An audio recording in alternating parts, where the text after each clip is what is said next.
Welcome to Cheater Confessions. Let's get started with today's story. I met Veronica at my cousin's engagement party. It was one of those noisy backyard events. Too many people, cheap wine, and music that made conversation impossible. I hadn't even planned on staying long. But then I noticed her standing near the dessert table, alone, just kind of staring at the spread like she didn't trust any of it. There was nothing flashy about her, but something about the way she carried herself made me pay attention. We ended up talking. I don't even remember how it started, but once we got going, it felt easy. No awkward pauses, no forced smiles. She told me she'd just moved across town for work. We found some common ground in the music playing. Neither of us liked it. That got a laugh. We exchanged numbers before the party ended. 2 days later, we met for coffee. Then dinner the next week. It wasn't fireworks. It was better. Smooth, fun, grounded. A few months in, I introduced her to my best friend, Sheldon, and his girlfriend, Ellie. We'd all gone to college together. Veronica fit right in. Sheldon liked her dry humor. Ellie, always a bit sharper, gave her the slow once-over, but they clicked soon after. The four of us became a little crew. Weekends turned into game nights, hikes, and dinner rotations. Sheldon and Ellie were together for years, practically a married couple already. And honestly, I liked having Veronica in that mix. She made things better. I didn't fall fast, but I fell solid. I thought she was the most grounded person I'd ever met. I didn't know then how much of her was performance. About a year into dating, I asked Veronica if she wanted to move in with me. We were watching some old action movie on the couch, half a pizza between us. I said, "You ever thought about living here full-time?" She blinked, paused the movie. "You mean like, move in?" "Yeah. You practically live here already. You've got more drawer space than I do." She laughed. "You want me here permanently?" I wouldn't have asked otherwise. She smiled, leaned over. "All right, let's do it." 3 weeks later, she moved in. Sheldon and Ellie came over to help. It was late September. The weather was just turning. I remember that day because something felt weird. Ellie was off. She was usually quick with sarcastic comments, always making fun of Sheldon. But that day, she barely spoke. She sat on the edge of the couch, scrolling her phone and not looking anyone in the eye. Veronica asked her if she was okay. Ellie just nodded and said, "Yeah, just tired." After they left, I said to Veronica, "You notice Ellie was quiet?" She shrugged. "Probably a long week. She's been working overtime, I think." I let it go. We settled into life together. Veronica was neat, but not annoying. She cooked when I worked late.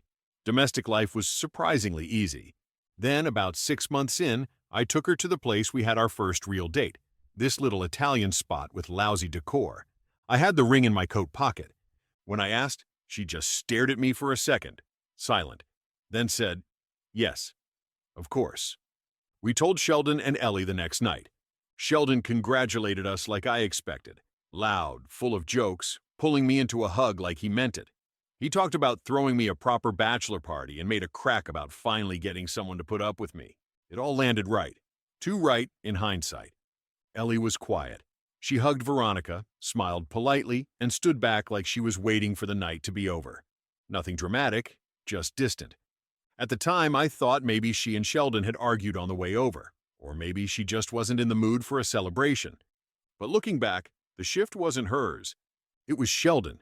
I just didn't see it for what it was. A few weeks after the engagement, things shifted. Nothing big, just subtle.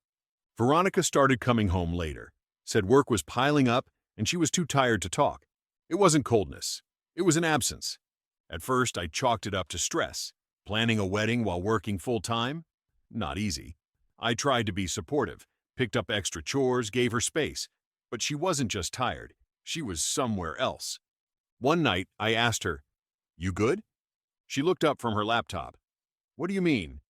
"You've been off lately, just checking in." "I'm fine, Aaron. Just overwhelmed." "All right," I said. "Let me know if you want help." She nodded. But that was it. Around the same time, Sheldon started acting differently. He came over one afternoon to help me look through caterers. We sat at the kitchen table, menus laid out. Veronica was upstairs on a call, but his focus wasn't on the food or the wedding. He barely looked at the papers in front of him, kept fidgeting, checking his phone, staring at nothing. I asked if everything was all right. He said work was a mess, but it felt like a dodge. I figured it was stress, maybe something with Ellie. But now, I know that wasn't stress. That was guilt. The wedding date was creeping closer. Veronica kept saying she didn't want a big thing. Just simple. Small. "Let's not make this a circus," she said one night. "Just get it done and move on with our lives." I thought she was being practical. I didn't realize she was cutting corners to speed up the escape. Looking back, the signs were all there. I just didn't want to connect the dots. The morning of the wedding, I woke up before my alarm. I was in the hotel suite my brother had booked for me. The plan was simple. Veronica would get ready with her stylist and bridesmaids across the hall, and I'd stay out of sight until the ceremony at noon. I texted her at 8:02 a.m. "You up?" No reply.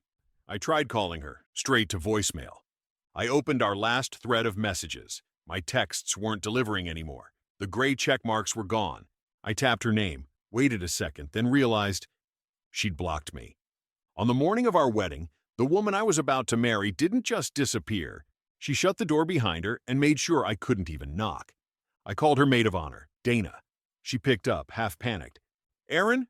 I haven't seen her since last night." "What do you mean? You're supposed to be getting ready with her." I was, but she didn't come back to the room. "She's not in the suite?" "No, her dress is here." "But she's not." I didn't respond. I just hung up. 15 minutes later, someone knocked on my door. It was Chris, one of the groomsmen. He held out a plain white envelope. Didn't say a word. I stared at it. My hand didn't want to take it, but I did anyway. He sat down on the edge of the bed. I opened it. Inside was a 2-page letter. Neat handwriting. No smudges. No hesitation. "Aaron, I'm sorry. I can't do this. I thought I could, but I've been lying to myself. And to you. This marriage would have been a mistake. I don't expect you to forgive me, but I couldn't stand there today and pretend. I know this will hurt you and I'll have to live with that. I'm sorry. Veronica." No reason, just, "I can't do this." I folded the letter back up. I didn't say anything. 2 days later, I was sitting at the kitchen table. People had stopped calling. Even the ones who meant well ran out of things to say. But the thing that kept looping in my head was Sheldon. I hadn't seen him since the day before the wedding. No messages, no explanation. He'd vanished like it hadn't been his best friend at the altar. At first, I gave him the benefit of the doubt. Maybe he was caught in the middle. Maybe he didn't know what to say. Then a text came through Ellie.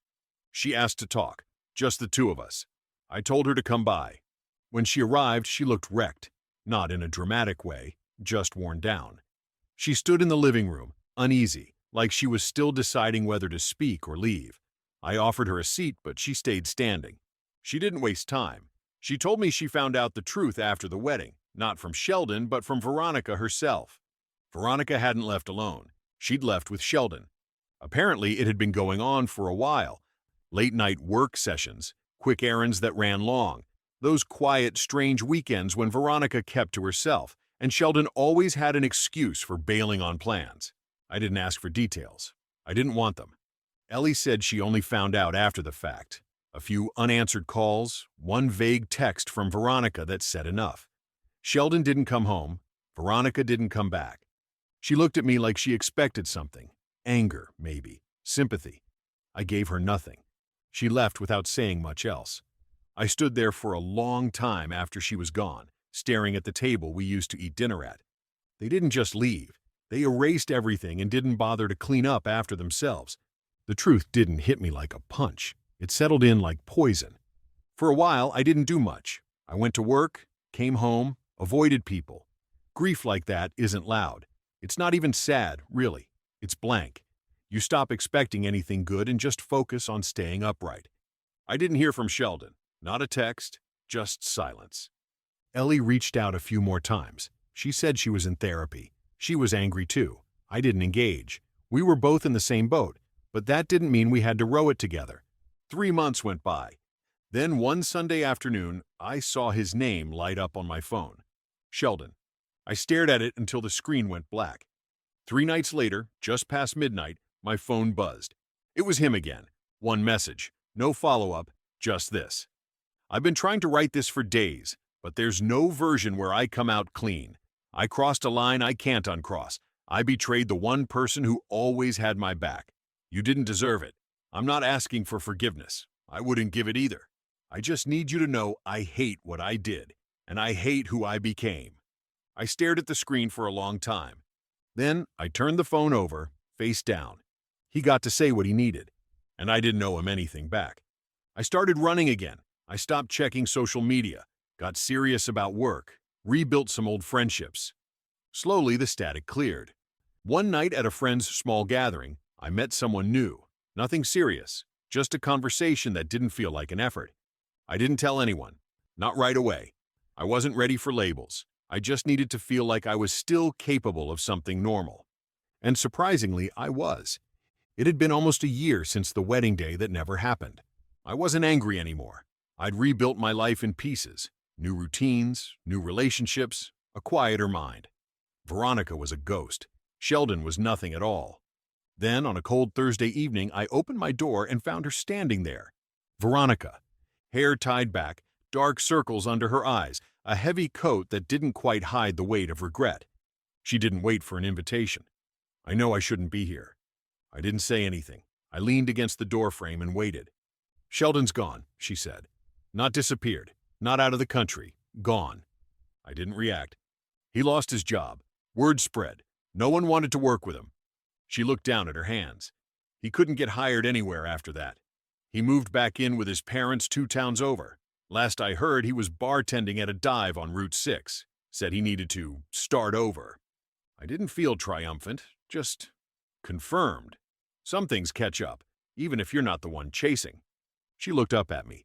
I came here to tell you I was sorry, not because I want anything from you, just because I owe you that. I nodded once. You do. I didn't come to fix anything, she said. I know I broke what mattered. You didn't just break it, I said. You handed it to someone else, watched them drop it, and then walked away. She didn't argue. I'm not asking you to forgive me, she said. I just wanted you to know I finally see it for what it was. I stared at her for a few seconds. Good. She nodded. You look like yourself again. I am, I said. She turned to leave, then paused. He said you'd hate him forever. I don't, I said. That'd mean I still care. And with that, she walked away. I stood there for a while, not thinking about her, not thinking about Sheldon, just feeling the air. It was quiet, not peaceful in some poetic sense, just stable, solid, mine. The kind of silence that doesn't beg to be filled.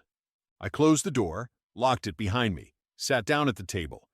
Not because I was waiting on anything, but because I wasn't. Thank you for watching.